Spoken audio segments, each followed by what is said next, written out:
आप देख रहे हैं SDM न्यूज़। मैं हूं रियाज अंसारी। आज मैं एक बहुत ही अहम मौजू पर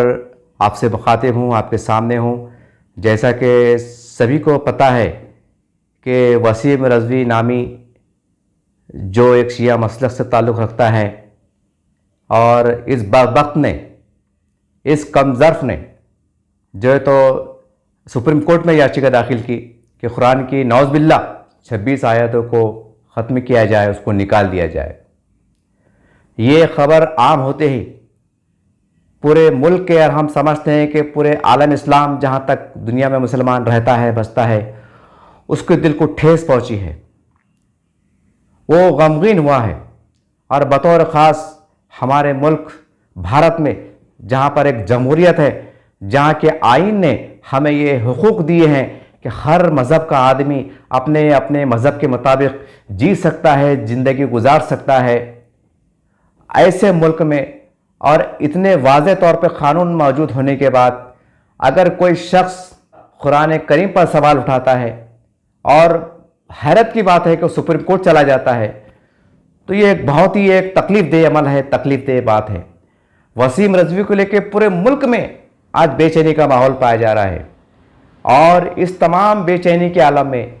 एक खुशगवार एक बात ये भी निकल के आई है कि हमारे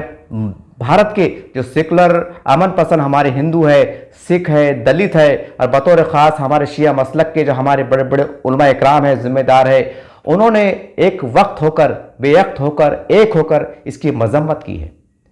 ये एक बहुत बड़ी बात है। हम समझते हैं कि कुछ फ़िरका परस्त ताकतों की एक देरेना आरजू थी और आज भी है। जैसा हमने देखा है पाकिस्तान में कि वो पाकिस्तान में कामयाब हुए,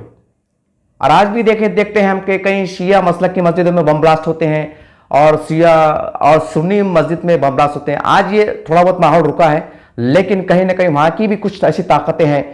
कि जो शिया और सुन्नी को लड़ाने में कामयाब थे। हमने इराक़ के टाइम भी देखा है, जंग के ज़माने में, कि वहाँ भी कहीं ना कहीं शिया मुसलमानों को वरगला कर जो है तो सद्दाम हुसैन का खात्मा किया गया। कहीं ना कहीं हम समझते हैं कि ये वो कड़ी है, ये वो कड़ी है कि पूरे दुनिया में, आलम इस्लाम में शिया और सुन्नियों को लड़ाया जाए, तफरीक पैदा की जाए। ये कहीं ना कहीं इस तरह की एक चाल हमें समझ में आ रही है। इसी तरह से अगर हम इसको दूसरे पहलू से देखें तो बंगाल के इंतखाबात हैं। बंगाल के इंतखाबात में फ़िरका परस्त कुछ ताकतों को समझ में नहीं आ रहा था कि मुसलमानों को डाइवर्ट किस तरह किया जाए, और किस तरह से कुछ मुट्ठी भर कुछ हिंदू ताकतें ऐसी हैं जो हमारी एक बड़ी अक्सरियत हमारे हिंदू भाइयों की हैं, जो मुसलमानों के साथ रहना पसंद करती हैं, साथ जीना पसंद करती हैं, साथ रहना पसंद करती हैं, इनके इत्तेहाद को पसंद करती हैं। कुछ फ़िरका परस्तों को देखा नहीं जा रहा है कि हमारे मुल्क भारत में सेकुलरिज्म मजबूत हो, यहाँ पर सेकुलरिज्म का राज हो, कानून की हुक्मरानी हो, और इस मुल्क में हिंदू, दलित, मुस्लिम, सिख, ईसाई हम एक मिल के रहें। कुछ लोगों को ये हजम नहीं हो रहा है, कुछ लोगों को बर्दाश्त नहीं हो रहा है। तो मुसलमानों को एक नया शुशा छोड़ा गया बंगाल के इंतखाबात को देखते हुए कि चलो मुसलमानों को डाइवर्ट कर देते हैं, क्योंकि फिर ये घूमते घूमते कहीं ना कहीं बात ये जो है तो फिर कुछ कट्टरपंथी जो है, हिंदू जो है, मुट्ठी भर लोग हैं, तो वो कहीं ना कहीं हमारे इस लड़ाई का फ़ायदा उठाएंगे और कई कोई ऐसी बात निकल के आ जाएंगी। फिर ये कहीं ना कहीं बात हिंदू और मुस्लिम पे डाइवर्ट होने जा रही है। यही कुछ हम समझते हैं कि आने वाले कुछ दिनों में ये चीज़ होने वाली है। तो इसलिए मेरी बतौर ख़ास मुसलमानों से भी गुजारिश है, कोई यकीनन वसीम रज़वी के खिलाफ बुरा भला कहे, बिल्कुल कहे, लेकिन हम इस बात का बहुत ज़्यादा ख्याल करें कि कुछ ताकतें हैं, कुछ आईडी सेल वाले हैं जो नाम निहात ऐसे आईडी सेल बना के चल रहे हैं कि वो कुछ मुसलमानों के फेवर में बात करेंगे, कुछ उनके फेवर में बात करेंगे, और कोई बीच का रास्ता और कुछ बीच की एक ऐसी गंदी बात निकालेंगे कि जिससे एक माहौल ख़राब होने का भी अंदेशा है। तो हमें बहुत एहतियात के साथ इस मुनज़्ज़म तरीके से और मुत्तहि होकर इस जो वसीम रज़वी है, इसके खिलाफ हमको आवाज़ बुलंद करना है, क्योंकि हमारे भारत में कानून मौजूद है, अदालत जिंदा है, और आज भी हमें इंसाफ मिलता है। ये हमें हमारे कानून पर, हमें संविधान पे हमें फ़ख्र है। मैं इस मौके पर हमारे तमाम वो शिया मसलक के ज़िम्मेदारान जो मुल्की सतह पर जो मुस्लिम बोर्ड से भी कहीं ना कहीं नुमाइंदगी करते हैं, मेरी उनसे दर्दमंद अपील है कि हमने देखा है कि सलमान रुश्दी, उसने भी जो है तो गुस्ताखी किया था, माँ आयशा रज़ियल्लाहु ताला की शान में गुस्ताखी किया था और हुजूर की शान में गुस्ताखी किया था सल्लल्लाहु ताला अलैहि वसल्लम, उनकी शान में गुस्ताखी किया था। तो हम समझते हैं कि इमाम ख़ुमैनी साहब ने, अल्लाह उनको जन्नत नसीब करे, इमाम ख़ुमैनी साहब ने फतवा जारी किया था, आज वो छुपते फिर रहा है, आज भी छुपते फिर रहा है कि ये वाजिब क़त्ल है। अगर ये गुस्ताख ईरान में होता तो हम समझते हैं 24 घंटों में इसकी गर्दन उड़ा दी जाती। लेकिन हमारे मुल्क में जमहूरियत है, हमारे मुल्क में संविधान है, इसलिए हमें हमारे संविधान को देखते हुए, संविधान का एहतराम करते हुए, कानून का एहतराम करते हुए हम इस शैतान मालूम से किस तरह निपटे, इसके ऊपर हमें एक लाहे अमल बनाने की ज़रूरत है। मेरी शिया हजरात से, उलमा इकराम से गुजारिश है कि जैसा सलमान रुश्दी के खिलाफ इमाम ख़ुमैनी साहब ने फतवा जारी किए थे कि वाजिब क़त्ल है, तो खैर हमारे मुल्क में जमहूरियत है, हम तो कम से कम हम एक कामयाब हिकमत अमली के साथ कम से कम उससे इस्लाम से खारिज का फतवा तो सादिर कर सकते हैं। आपको करना पड़ेगा। आप अगर ऐसा करते हैं तो यकीन मानिए कि जो लोग चाहते हैं कि शिया और सुन्नी में इख्तलाफात हो, इनके दिल में जो दरारें पड़े, वो नाकाम हो गए। ये वक्त का तकाजा है। अगर शिया हजरात, हमारे उलमा इकराम काबिल एहतराम, अगर ये मुनज़्ज़म तरीके से एक मीटिंग लेते हैं तो और फतवा सादिर करते हैं कि ये इस्लाम से खारिज है, तो हम समझते हैं कि सही मानों में शिया हजरात की तरफ से ये सुन्नी मुसलमानों के लिए एक सही तरह से उनकी हमदर्दी रहेगी, उनका साथ रहेगा और ये एक वाकई इंसाफ पर मबनी एक बात होगी, हम समझते हैं। और ये मेरी नहीं है बल्कि लाखों मुसलमानों की आवाज़ है, करोड़ों मुसलमानों की आवाज़ है। ये होना चाहिए। इसी तरह से हम देख रहे हैं, व्हाट्सएप पे देख रहे हैं, फेसबुक पे देख रहे हैं, और कई हमने भारत के तमाम कई रियासतों में देखा है, ज़िलों में देखा है कि एक तरह का निवेदन दिया जा रहा है। अच्छी बात है, निवेदन देना चाहिए, लेकिन हम समझते हैं कि जैसा हमारा औरंगाबाद शहर है, यहाँ पर एक बड़ी अक्सरियत हमारी शिया भाइयों की रहती है, शिया मुसलमानों की रहती है। तो मेरी उनसे दर्दमंद गुजारिश है कि आप जब जिला कलेक्टर से नुमाइंदगी करेंगे, निवेदन देंगे, तो हमारे शिया हजरात और सुन्नी हजरात और कहीं ना कहीं हमारे जो बौरी हजरात है, बौरी हमारे भाई है, उनका भी हमारा अखलाकी फ़र्ज़ है कि वो मुनज़्ज़म तरीके से एकजुट होकर आए और जिला कलेक्टर से नुमाइंदगी करें, भारत सरकार से मांग करें कि इसके ऊपर कड़ी से कड़ी कानूनी कार्रवाई करें। अगर हम इस तरह की हिकमत अमली इख्तियार करते हैं तो कहीं ना कहीं वो ताकतें जो चाहती है कि शिया सुन्नी में लड़ा दिया जाए, बौरी और सुन्नी को लड़ा दिया जाए, जो कहीं ना कहीं ये कार फरमा है, तो कहीं ना कहीं वो नाकाम होंगे। और हमारे भारत में जैसा कि चंद मुट्ठी भर ताकतें चाहती है कि मुसलमान परेशान हो,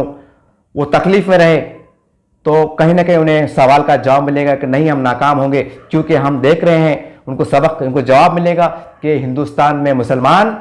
और बिल तफरीक जितनी भी हैं, हमारे शिया भाई हैं और बौरी समाज के हैं और जो भी हैं, ये तमाम अगर हम एक मुत्तहिद होकर अगर एक आवाज़ उठाते हैं तो हम समझते हैं कि जो इस्लाम दुश्मन ताकतें हैं, जो मुनज़्ज़म तरीके से ये वसीम रज़वी को आगे चल के एक बहुत बड़ी नापाक साजिश चल रही हैं,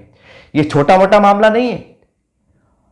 कि छोटा मोटा मामला नहीं है। और इसी तरह से हमारे मुस्लिम पसल्ला के जो उलमा इकराम हैं, हमारे जमात इस्लामी हिंद, जमीयत उलमाए हिंद, अहले सुन्नत जमात, अहले हदीस और हमारे तमाम जो काबिल एहतराम उलमा इकराम है, मेरी इनसे एक दर्दमंद अपील है। हो सकता है कि शायद आपको मेरी तजवीज़ पसंद ना आए, आप अपनी तरफ से मांग कीजिए, पूरे हिंदुस्तान की जितनी हाई कोर्ट है उनको मांग कीजिए, एक कमेटी का गठन कीजिए, भारत सरकार से मुतालबा कीजिए और उनको कहें कि आप इस कुरान की पूरी स्टडी करें।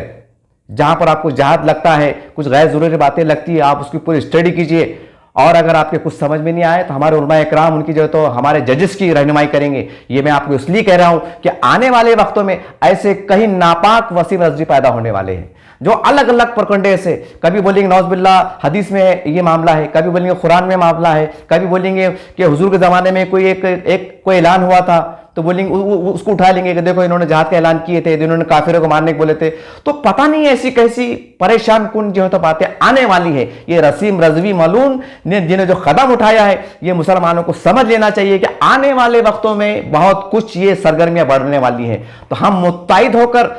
तमाम हिंदुस्तान की, भारत की रियासतों के हाई कोर्ट को जजेस और सुप्रीम कोर्ट की जो हमारे जजेस हैं उनके बेंच के सामने हम खुद मुतालबा करें कि आप कुरान शरीफ का मुताला करें और आप खुद बताएं कि इसमें क्या गलत है। तो हमारे उलमा इकराम उनसे बातचीत करेंगे, मशवरात करेंगे, उनकी रहनुमाई करेंगे। हम ये इसलिए कह रहे हैं कि आने वाले वक्तों में फिर कोई वसीम रजवी जैसा नामी या कोई और नाम से कोई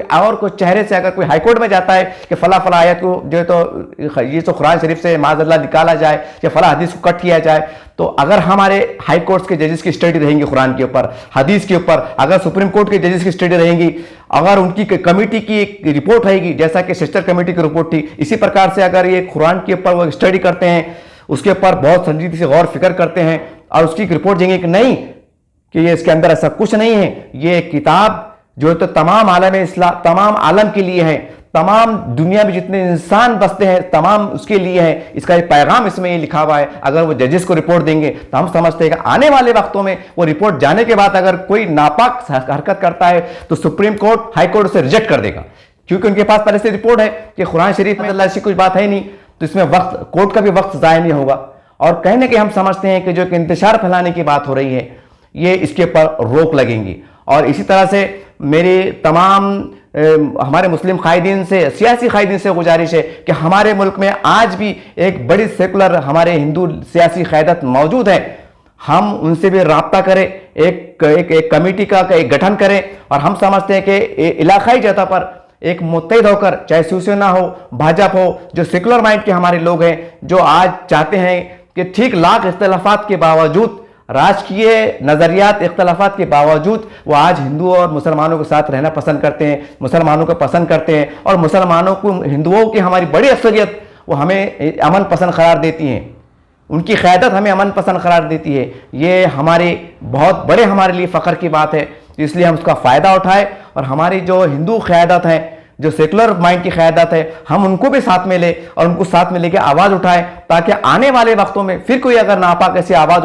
उठे तो उस आवाज़ को उठने से पहले 100 बार सोचना होगा कि अगर मैं इस तरह की आवाज़ उठाता हूं तो पूरा देश उठ खड़ा होगा, हिंदू भी उठेगा, सिख भी उठेगा, दलित भी उठेगा, भौरी समाज का जो आदमी भी उठेगा, शिया भाई भी उठेगा, उसको ये पैगाम चले जाना चाहिए। हम समझते हैं कि अगर ये ताकत का मुजाहरा एक समझबूझ के साथ, दानिशमंदी के साथ, एक कामयाब हिकमत अमली के साथ अगर हम उठाते हैं तो ये ऐसे कई वसीम रजवी आएंगे और जाएंगे। लेकिन हम एक ऐसे मुल्क में रह रहे हैं कि जहां पर जमहूरियत है और यहाँ के 25-30 करोड़ मुसलमान यहाँ के संविधान पे भरोसा रखते हैं, यहाँ के आइन का एहतराम करते हैं, और वही एहतराम का नतीजा है कि आज तो जिंदा है।